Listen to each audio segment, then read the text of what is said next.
Solving 4.23. The sum of all natural numbers between 500 and 1000 which are divisible by 13 is. We have to calculate sum. The first number which is divisible by 13 is 507, and the last number which is divisible by 13 exactly is 988. 999, 1000 are not divisible. 5655 and all so on are not divisible as well. We have to calculate sum of all numbers. So we know our a is 5057, our l or last term is 988. The sum formula is s is equals to n over 2 a plus l. The only thing we want to know is n. To find out n, we know that term value is equals to a plus n minus 1 d. If we say that we know that the term value is 988 and the first term is 507, how many terms should pass if d is 13 to reach 988? We can use this formula and find n. Our n value is be 38. Therefore, we will put n as 38 over here. Sum will be 38 divided by 2 a plus l. And if we solve this, 988 plus 507 into 38 over 2 is 28405. So our answer to 4.23 is A. Moving on to next question. It says if unity is added. What is unity? Unity means 1. If 1 is added to the sum of what? Of any number of terms. Any number of terms means 1 term, 2 term, 3 terms, 4 terms. Of the AP 3579, the resulting sum is, the first term is 3. So the sum of first term is also 3 and 3 plus 1 is 4. The second term is 5. Sum of first two terms will be 3 plus 5, and if we add 1 it will be 9. The sum of first three terms is 3 plus 5 plus 7, and if we add 1 it will be 16. The sum of first four terms is 3 plus 5 plus 7 plus 9, and if we add 1 it will be 25. You may notice that 4 is equals to 2 square, 9 is equals to 3 square, 16 is equals to 4 square, and 25 is equals to 5 square. Therefore, the resulting sum is a perfect square. These are called perfect squares. Solving 4.25. In 4.25, the question says that a person has to pay 975 by monthly installments. The installments are in terms of number of months, and each less than the former by rupees 5. So the installments are decreasing. The first installment is 100. We know that our A is 100. Second installment will be 95. Third will be 90. Fourth will be 85. So D is minus 5. The time in which the entire amount will be paid. We want to know the number of months in which the entire loan will be paid. The sum of entire loan is 975. Therefore, sum is equals to n divided by 2, 2a plus n minus 1 into d.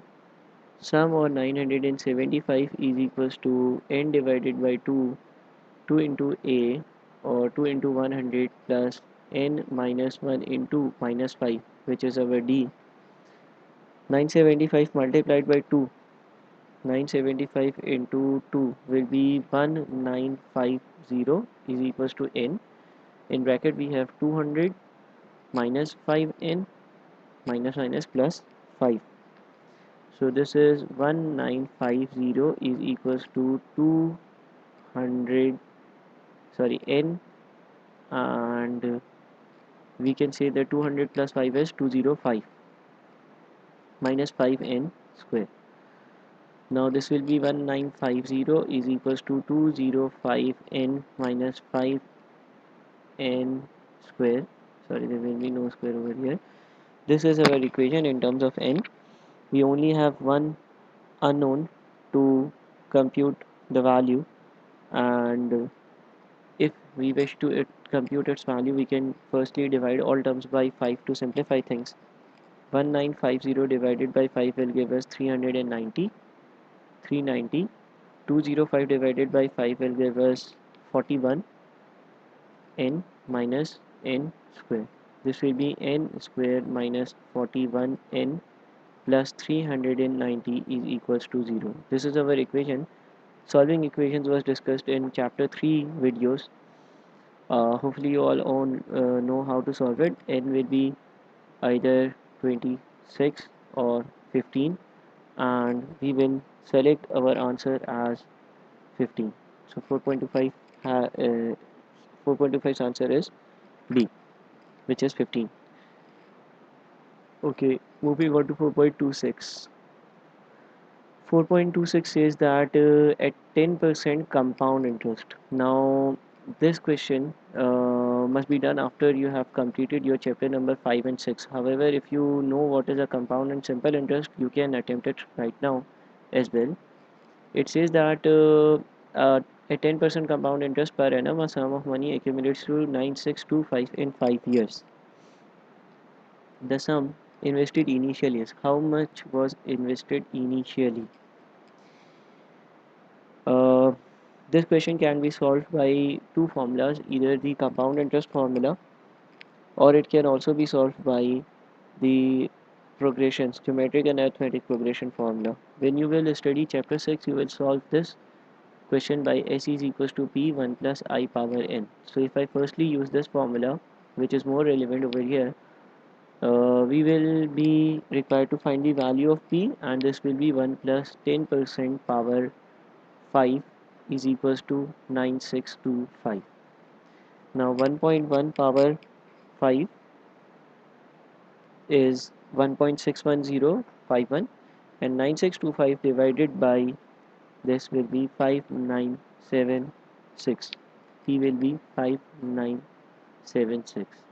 However, if you are required to solve it by arithmetic and geometric progression formula, our first term or the first value will be A, and after 1 year, since it is a compound interest, it will increase by 10%, and our second value will be 1.1 A.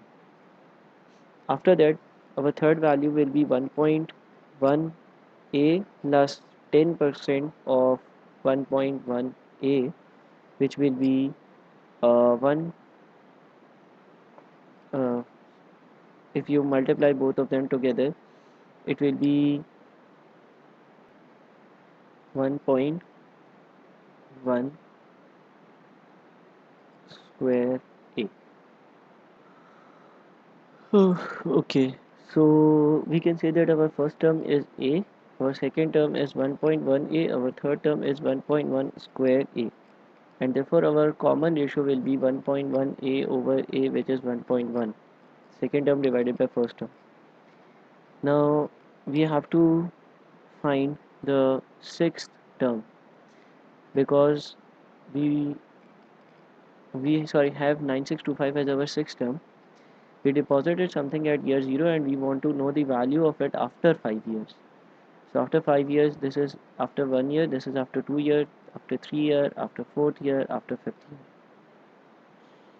This is the value we have, which is 9625, and it is first, second, third, fourth, fifth and sixth term. Therefore our n will be 6. Now basically this question should be completed by simple and compound interest chapter number 5 and 6, so please do this question after that.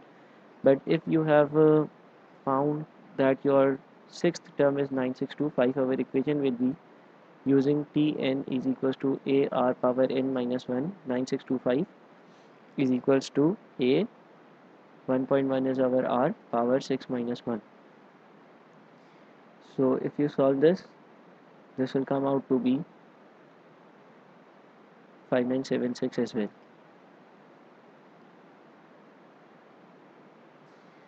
Moving on to next question in our next part of this video series, I will start with 4.27. Thank you for watching this video.